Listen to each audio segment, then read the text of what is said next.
Их в основном слушают там бабушки, дедушки. И расстрелы, и конфискация имущества. Все должно быть. Предатель, наверное, нужно. И мы, чтобы знали, да, и их дети потом знали. Государство знает, наверное, как с ним бороться. Не все же попадают в списки иноагентов и противников народа. И каждый раз были новые враги, новые предатели. И многие были как невинно осуждены. Нам нужны друзья народа. Списки врагов народа. Вот как считаете, нужно ли в современной России вновь вводить эту систему? Обязательно. Да. И расстрелы, и конфискация имущества. Все должно быть. А кто должен входить в эти списки?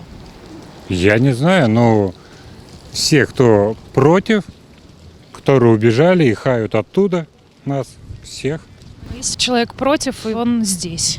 Если нарушает законы, то есть надо подвести законодательную базу, под нормальную сделать, чтобы определение врага народа, вот как во время войны сталинская, там военный режим, что-то раз, не туда свернул, все, так и здесь.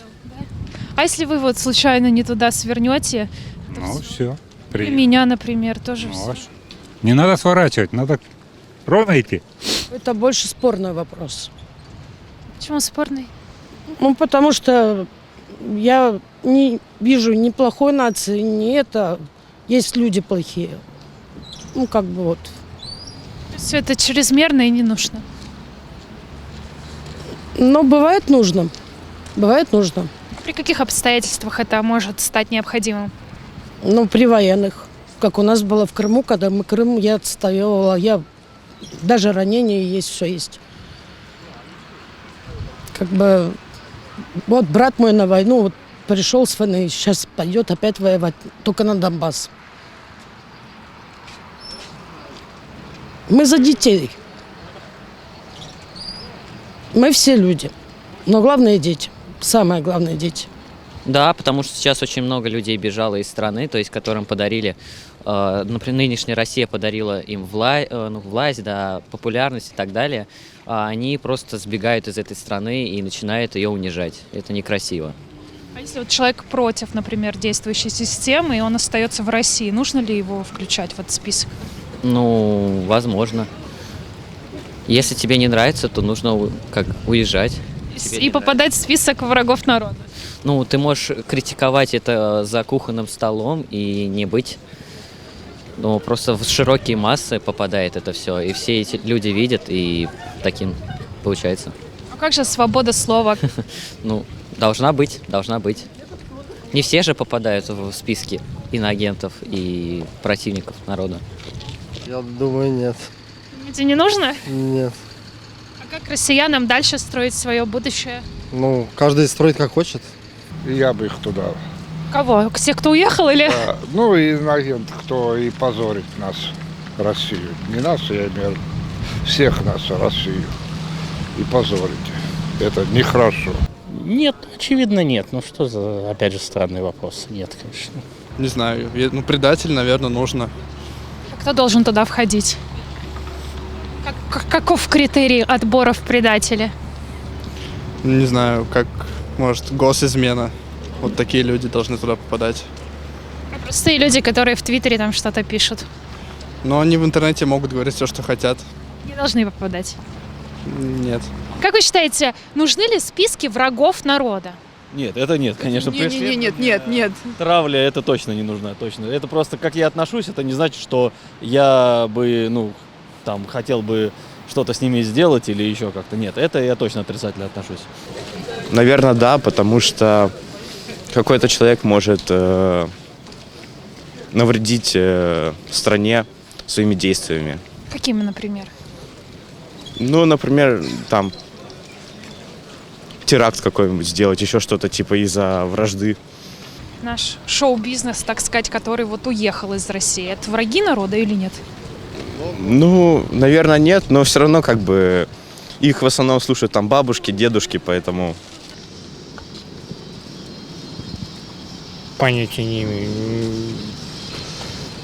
Нет какого-то четкого мнения на эту тему. В Советском Союзе было такое понятие, как списки врагов народа. Как вы считаете, нужно ли в современной России такую практику возвращать?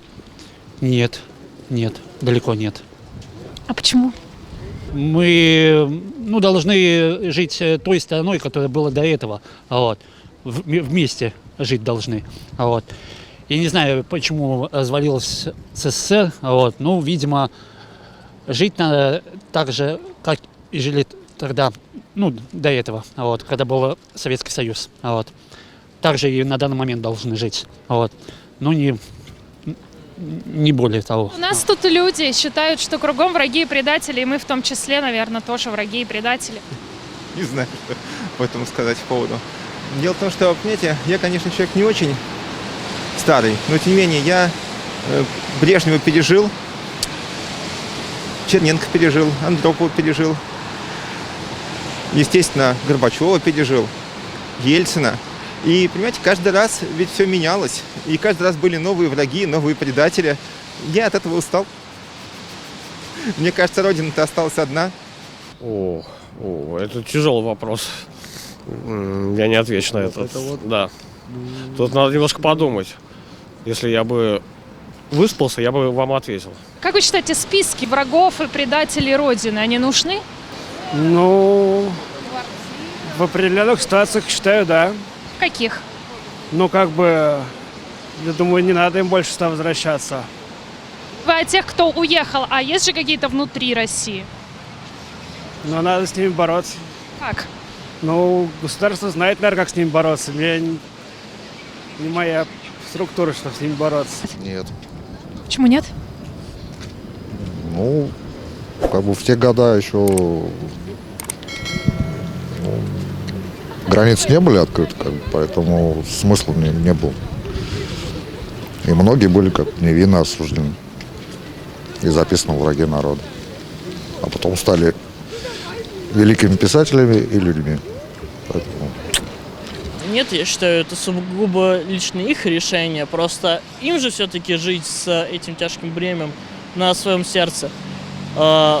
Поэтому я думаю, что нет, не нужно. Зачем? Зачем лишний раз себе наживать врагов, правильно? Ведь все же, если человек сделал свой выбор, это не значит, что сделал выбор весь народ, правильно? Поэтому даже касаемо, если не брать людей, касаемо стран, тоже нельзя ограничиваться какими-то списками. Все же мы больше страна, в которой содержит в себе многонациональная страна. И от одних людей ограничивать от других людей, это как-то, мне кажется, не камильфо. Как считаете, нужны ли списки врагов народа? Нет. Зачем? Они же есть. Люди известны, а при чем здесь списки-то? И какие Или какие санкции применять? А зачем санкции? Они не приедут. Смысл? А вы как считаете, зачем нужны списки? Списки зачем? Предателей? Чтобы здесь, скорее всего, люди уже не смогли больше работать, их дети, чтобы они знали их, чтобы семья, и мы, чтобы знали, да, и их дети потом знали о том, что, такой выбор они сделали свой когда-то неправильный, так скажем.